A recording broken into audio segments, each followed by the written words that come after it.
Isang overload pansit batil patong nga ang aking natikman dito sa Fairview, Quezon City. Etong pansit batil na to ay nag-originate from Tuguegarao, pero tignan nyo naman mga mare, dinala pa nila dito sa Quezon City. Sa sobrang sarap nito mga mare, talaga namang napawatan na isa ko. Makikita nyo rin dito mga mare kung paano sila nagluluto ng pansit batil. Grabe nga mga mare, habang nanonood kami dito ay hindi namin maiwasang matakam dahil sa amoy pa lang neto ay alam mong masarap na. Sa proseso nga ng pagluluto neto mare, medyo mag-aantay ka lang ng matagal dahil bawat rekados neto ay hiwa-hiwalay nilang niluluto. Pero worth it naman yung paghahantay mo pagka natikman mo to. Bukod nga sa hindi ka na mabibitin, may ite-take out ka pa dahil sa dami ng laman na inilalagay nila. Bali, ang in-order ko nga pala dito ay yung bubots special nila mga mare. Umorder na rin ako sa kanila ng naka-fee. Grabe nga nung nakita ko yung platings neto mare, ay talaga namang sulit ang pagpunta ko dito sa Fairview, Quezon City. Sa platings neto ay gabundok na. Paano pa kaya kapag natikman mo na? What a nice talaga. Kaya naman kung trip mo rin yung mga ganitong pagkain mga mare, katulad netong authentic pansit batil pato, located sila sa 11 Pontiac Street, West Fairview, Quezon City. Nasa Google Map din sila para mas madali nyong mapuntahan. Nag-o-open sila dito ng 11 AM to 9 PM. Malawak ang kanilang dining kaya malaya ka makakain dito. Kaya ano pang iniintay nyo mga mare, halina't subukan nyo na rin etong bubots pansit batil pato. Paniguradong hindi kayo magsisisi. So paano mga mare, food trip na muna ako ha. So mga mare, nandito nga pala tayo ngayon sa bubots authentic pansit batil patong of Tuguegarao mga mare. So mga mare, authentic to ha. At dito nyo nga lang pala ito matatagpuan sa Fairview, Quezon City. At nag-o-open sila dito ng 11 AM at nagka-cut off sila ng 8:45 PM. Yun. So mga mare, ito nga pala yung bubot special nila. Yan oh, grabe naman.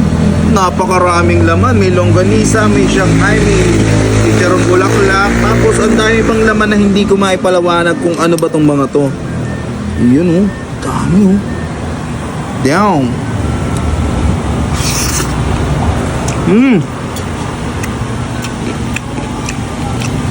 Malutong pa rin. Amin laman tol, parang may hirapan ako ubusin to. Kabuntok sa laman eh.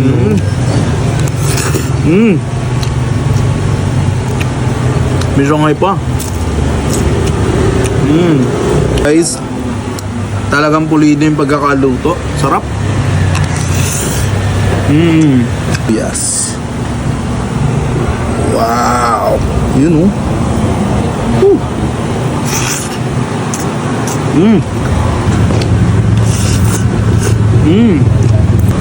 Wow.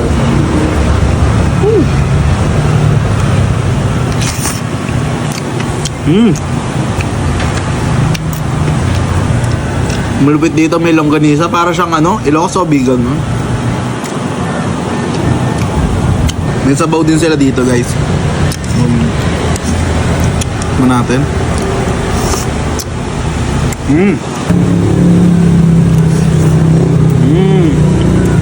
Ang hal. Sa akin, wala na ako ibang masasabi. Tinutuloy-tuloy ko na eh. May chicharong bulaklak pala. May nahukay.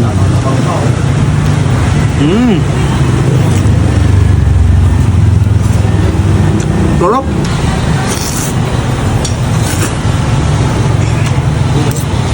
Ang sarap. So mga mare, baka may iuwi pa ako.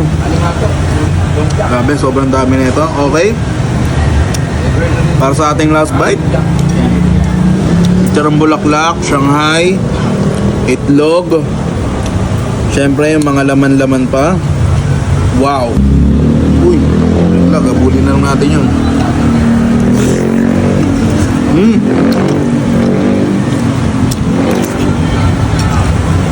Ayos.